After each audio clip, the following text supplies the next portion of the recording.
राधे राधे, जय श्री कृष्णा। मैं सीमा सिंह आप सभी को सादर प्रणाम करती हूँ।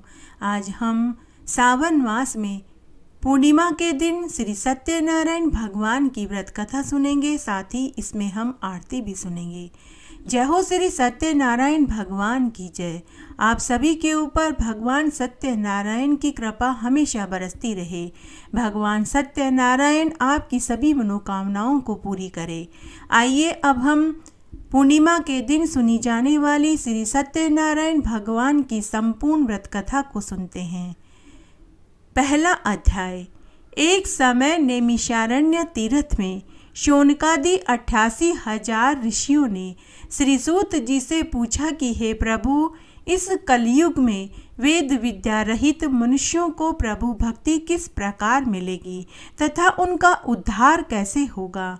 इसलिए हे मुनिश्रेष्ठ, कोई ऐसा तप कहिए जिससे थोड़े समय में पुण्य प्राप्त होवे तथा मन वांछित फल मिले।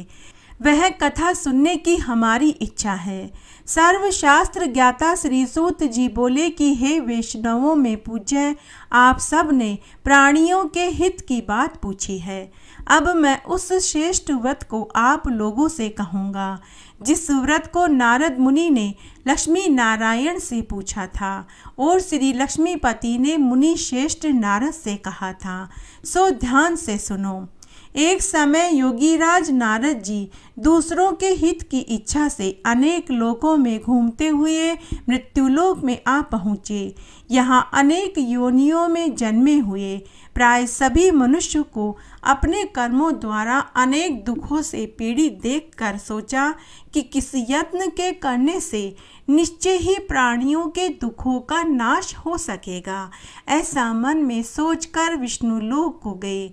वहाँ श्वेत वर्ण 4 भुजाओं वाले देवों के ईश नारायण को देखकर, जिनके हाथों में शंख चक्र गदा और पद्म थे तथा वरमाला पहने हुए थे, नारद मुनि स्तुति करने लगे और बोले कि हे भगवान, आप अत्यंत शक्ति से संपन्न हैं।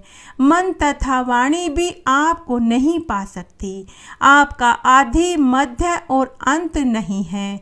निर्गुण स्वरूप सृष्टि के आधिभूति व भक्तों के दुखों को नष्ट करने वाले हो। आपको मेरा नमस्कार है। नारद मुनि से इस प्रकार की स्तुति सुनकर विष्णु भगवान बोले कि हे मुनि श्रेष्ठ नारद, आपके मन में क्या है? आपका किस काम के लिए यहाँ आगमन हुआ है? निसंकोच होकर कहो।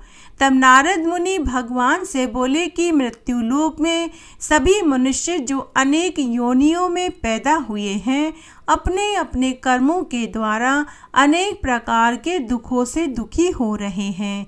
हे नाथ, अगर मुझ पर दया रखते हो तो बतलाइए कि उन मनुष्यों के सभी दुख थोड़े से ही प्रयत्न से कैसे दूर हो सकते हैं।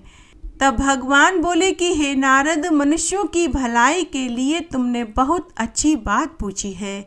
जिस काम के करने से मनुष्य मोह से छूट जाता है वह मैं तुमसे कहता हूँ, तुम ध्यान से सुनो। बहुत पुण्य देने वाला स्वर्ग तथा मृत्युलोक दोनों में दुर्लभ एक उत्तम व्रत है। आज मैं प्रेम वश होकर तुमसे कहता हूँ। श्री सत्यनारायण का यह व्रत अच्छी तरह विधि पूर्वक करके मनुष्य आयु पर्यंत यहाँ सुख भोग कर मरने पर मोक्ष को प्राप्त होता है। श्री भगवान के वचन सुनकर नारद मुनि बोले कि उस व्रत का फल क्या है, क्या विधान है, किसने यह व्रत किया, किस दिन यह व्रत करना चाहिए, कृपया करके आप विस्तार से कहिए। तब भगवान बोले कि हे नारद मुनि, दुख शोक आदि को दूर करने वाला, धन धान्य को बढ़ाने वाला, सौभाग्य तथा संतान को देने वाला यह व्रत सब स्थानों पर विजयी करने वाला है। भक्ति और श्रद्धा के साथ किसी भी दिन मनुष्य श्री सत्यनारायण की शाम के समय ब्राह्मणों और बंधुओं के साथ धर्म परायण होकर पूजा करे। भक्ति भाव से नैवेद्य केले का फल, घी, दूध और गेहूं का चूर्ण सवाया लेवे। गेहूं के अभाव में साठी का चूर्ण, शक्कर तथा गुड़ लेवे। सभी भक्षण योग्य पदार्थ जमा करके भगवान के अर्पण कर देवें तथा बंधुओं सहित ब्राह्मणों को भोजन करावें। उसके पश्चात स्वयं भोजन करें। नृत्य गीत आदि का आचरण कर सत्यनारायण भगवान का स्मरण करते हुए समय व्यतीत करें। इस तरह व्रत करने पर मनुष्य की इच्छा निश्चय ही पूरी होती है। विशेषकर कलिकाल में भूमि पर यही मोक्ष का सरल उपाय है। जय हो श्री सत्यनारायण भगवान की जय। दूसरा अध्याय।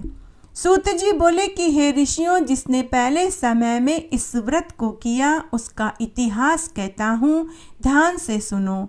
सुंदर काशीपुरी नगरी में एक अत्यंत निर्धन ब्राह्मण रहता था।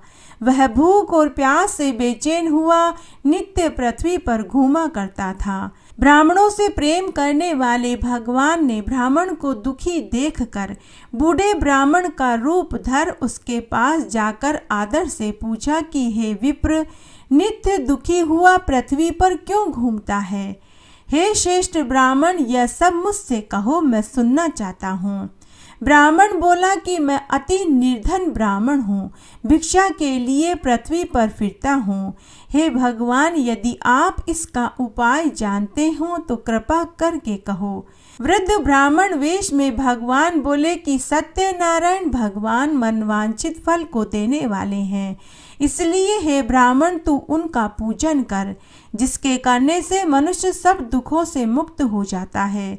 ब्राह्मण को व्रत का सारा विधान बतलाकर बूढ़े ब्राह्मण का रूप धारण करने वाले सत्यनारायण भगवान अंतर्ध्यान हो गए। जिस व्रत को वृद्ध ब्राह्मण ने बतलाया मैं उसको करूँगा, यह निश्चय करने पर उसे रात को नींद भी नहीं आई। वह सवेरे ही उठ सत्यनारायण भगवान के व्रत का निश्चय कर भिक्षा के लिए चला गया। उस दिन उसको भिक्षा में बहुत धन मिला, जिससे बंधु बांधुओं के साथ उसने सत्यनारायण भगवान का व्रत किया। इसके करने से वह ब्राह्मण सब दुखों से छूटकर अनेक प्रकार की संपत्तियों से युक्त हुआ। उस समय से वह ब्राह्मण हर मास व्रत करने लगा। इस तरह श्री सत्यनारायण भगवान के व्रत को जो भी करेगा वह सब पापों से छूटकर मरने के बाद मोक्ष को प्राप्त होगा। आगे जो पृथ्वी पर श्री सत्यनारायण भगवान का व्रत करेगा वह मनुष्य सब दुखों से छूट जाएगा। इस तरह नारद जी ने नारायण का कहा हुआ यह व्रत मैंने तुमसे कहा। हे विप्रो, अब मैं और क्या कहूँ? ऋषि बोले कि हे मुनीश्वर, संसार में इस ब्राह्मण से सुनकर किस किसने इस व्रत को किया, हम वह सब सुनना चाहते हैं। इसके लिए हमारे मन में अपार श्रद्धा है। सूत जी बोले कि हे मुनियों, जिसने इस व्रत को किया वह सब तुम ध्यान से सुनो। एक समय एक ब्राह्मण धन और ऐश्वर्य के साथ बंधु बांधुओं के साथ व्रत करने को तैयार हुआ। उसी समय एक लकड़ी बेचने वाला बूढ़ा आदमी आया। बाहर लकड़ियों को रख कर ब्राह्मण के मकान में गया।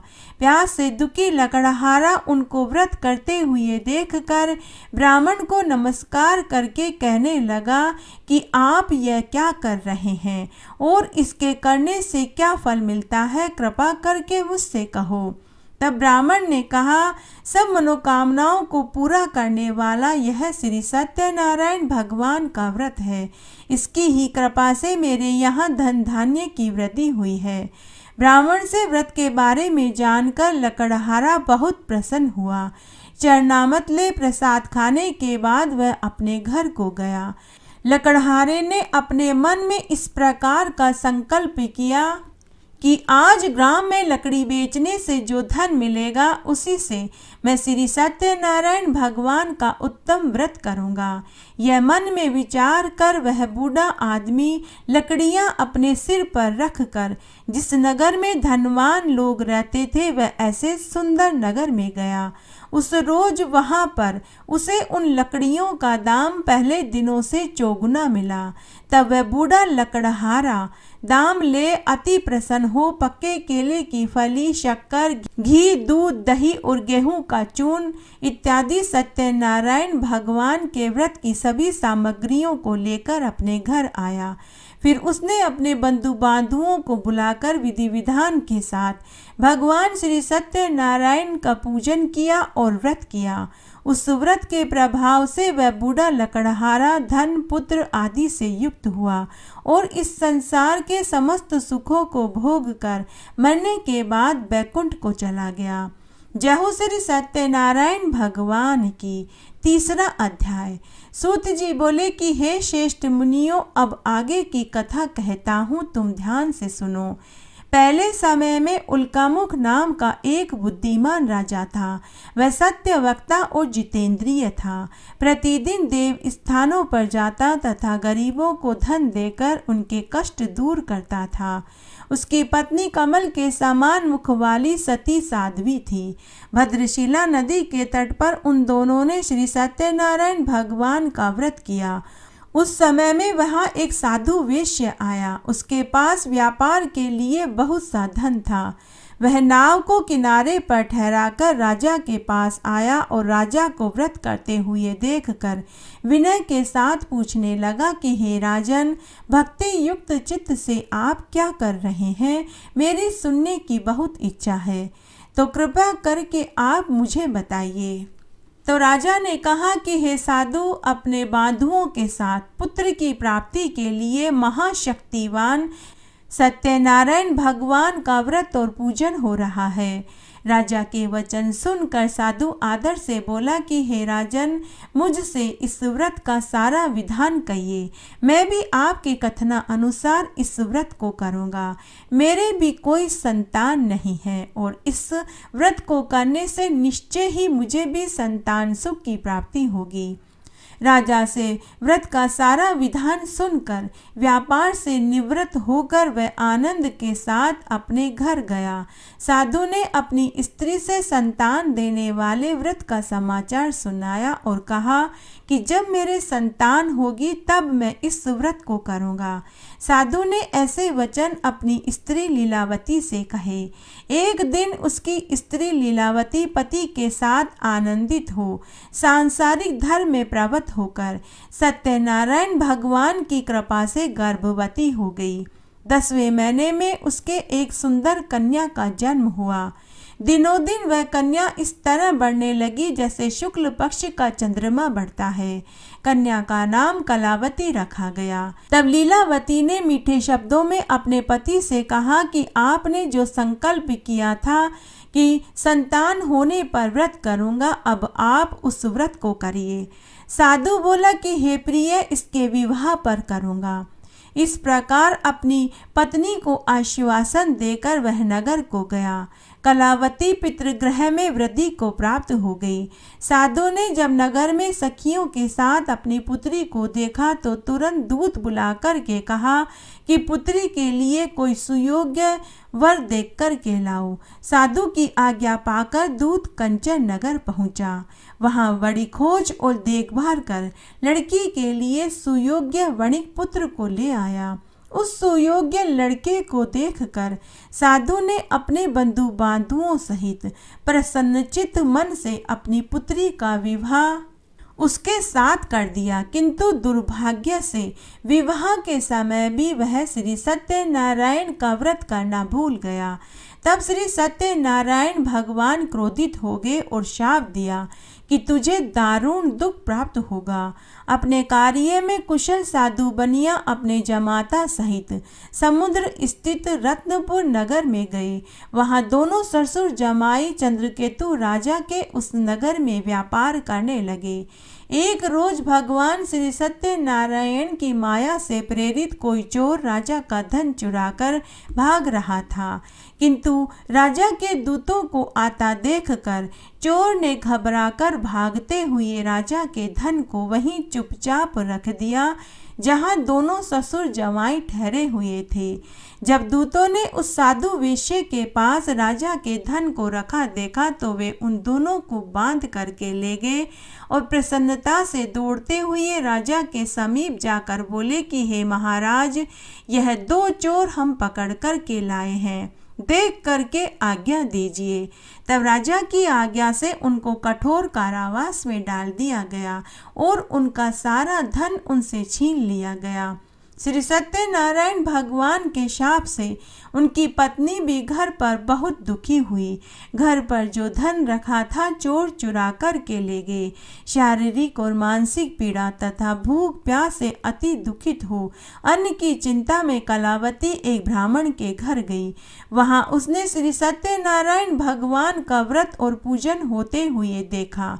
फिर वहां उसने बैठकर श्री सत्यनारायण भगवान की कथा सुनी, प्रसाद ग्रहण कर रात्रि में घर आई। माता ने कलावती से कहा कि हे पुत्री, अब तक तू कहाँ रही और तेरे मन में क्या है? कलावती बोली कि हे माता, मैंने एक ब्राह्मण के घर में श्री सत्यनारायण भगवान का व्रत होते हुए देखा। कन्या के वचन सुनकर लीलावती भगवान श्री सत्यनारायण के पूजन की तैयारी करने लगी। लीलावती ने परिवार और बंधु बांधुओं सहित श्री सत्यनारायण भगवान का पूजन किया और यह वर मांगा कि मेरे पति और दामाद शीघ्र घर आ जावें। साथ ही प्रार्थना करी कि हे प्रभु, हम सब का अपराध क्षमा करो। श्री सत्यनारायण भगवान इस व्रत से संतुष्ट हो गए और राजा चंद्रकेतु को स्वप्न में दर्शन देकर कहा कि हे राजन, दोनों वेश्यों को प्रातः ही छोड़ दो और उनका सारा धन जो तुमने ग्रहण किया है उसे वापस दे दो, नहीं तो मैं तेरे राज्य, धन, पुत्र सभी को नष्ट कर दूंगा। राजा से ऐसे वचन कहकर भगवान श्री सत्यनारायण अंतर्ध्यान हो गए। प्रातःकाल राजा चंद्रकेतु ने सभा में अपना स्वप्न सुनाया। फिर दोनों वणिक पुत्रों को कैद से मुक्त कर सभा में बुलाया। दोनों ने आते ही राजा को नमस्कार किया। राजा मीठे वचनों से बोले कि हे महानुभावों, भावी वश ऐसा कठिन दुख तुम्हें प्राप्त हुआ है, अब तुम्हें कोई भय नहीं। ऐसा कहकर राजा ने उनको नए नए वस्त्र आभूषण पहनाए और उनसे जितना धन लिया था उससे दुगना धन देकर उन्हें आदर के साथ विदा कर दिया। दोनों वेश्ये अपने घर की ओर चल दिए। जय हो श्री सत्यनारायण भगवान की जय। चौथा अध्याय। सूत जी बोले कि वेश्या ने मंगलाचार करके यात्रा आरंभ करी और अपने नगर को चला। थोड़ी दूर निकलने पर दंडी वेशधारी श्री सत्यनारायण भगवान ने उस साधु से पूछा कि हे साधु, तेरी नाव में क्या है? अभिमानी वणिक हंसता हुआ बोला कि हे दंडी, आप ऐसा क्यों पूछते हैं? क्या धन लेने की इच्छा है? मेरी नाव में तो बेलपत्ते भरे हैं। विषय का कठोर वचन सुनकर भगवान ने कहा कि तुम्हारा वचन सत्य हो। दंडी ऐसा कहकर वहां से कुछ दूरी पर गए और समुद्र के किनारे पीपल के वृक्ष के नीचे चबूतरे पर आकर बैठ गए। दंडी के जाने के बाद वैश्य ने नित्य क्रिया करने के बाद नाव को ऊंची उठी देखकर अचंभा किया और नाव में बेलपत्ते आदि देखकर मूर्छित होकर जमीन पर गिर पड़ा। फिर मूर्छा खुलने पर अत्यंत शोक प्रकट करने लगा। तब उसका दामाद बोला कि आप शोक न करें, यह दंडी का श्राप है, अतः उनकी शरण में हमें चलना चाहिए, तभी हमारी मनोकामना पूरी होगी।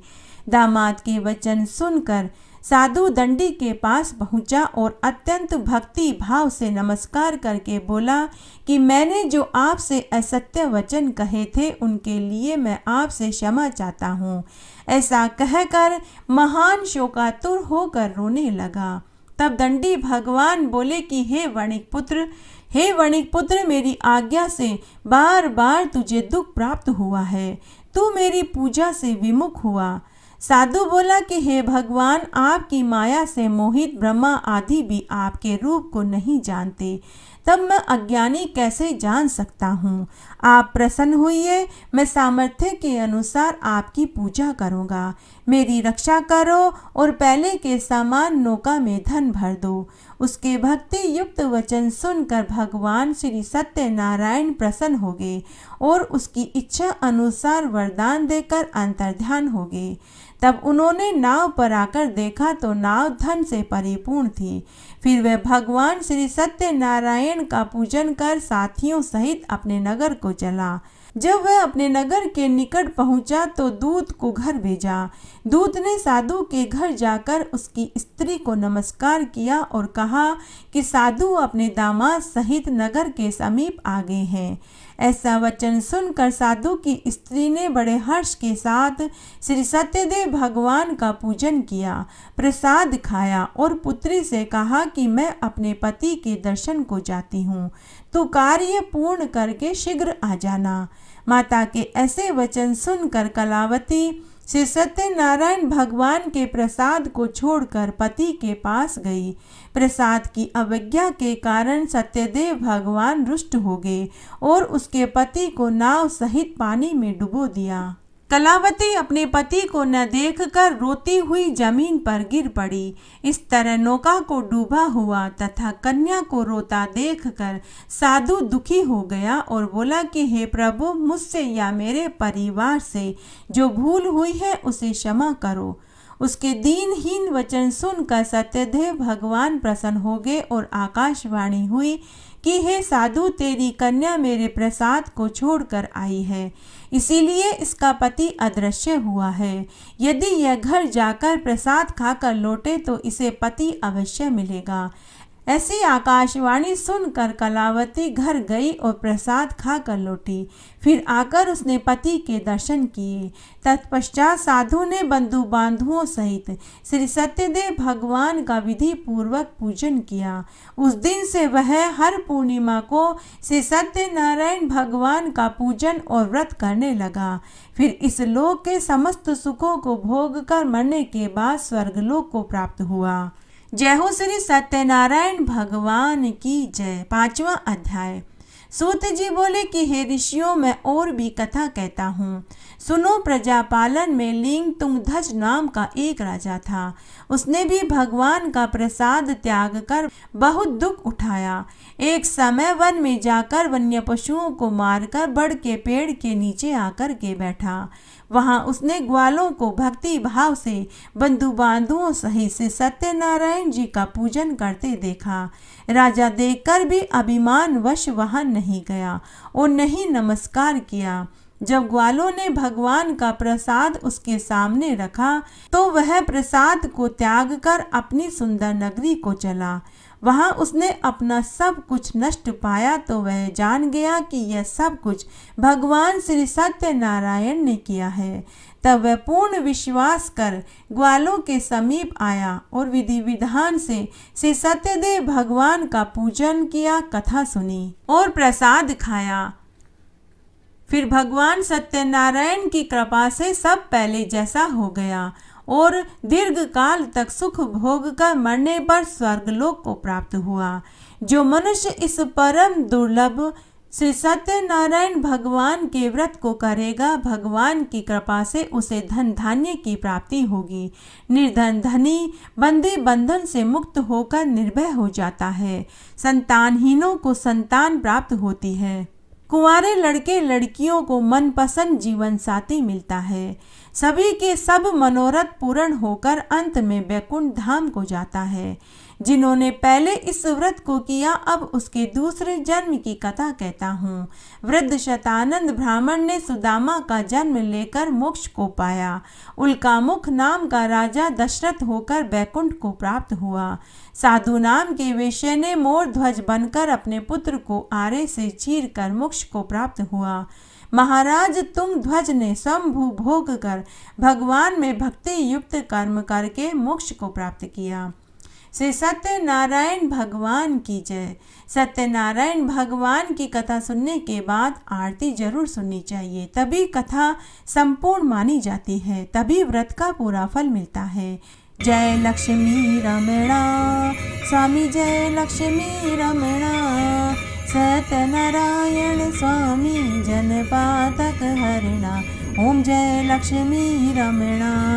रतन जड़ित सिंहासन अद्भुत छवि राजे, स्वामी अद्भुत छवि राजे। नारद करत निरंतर घंटा ध्वनि बाजे। ओम जय लक्ष्मी रमणा।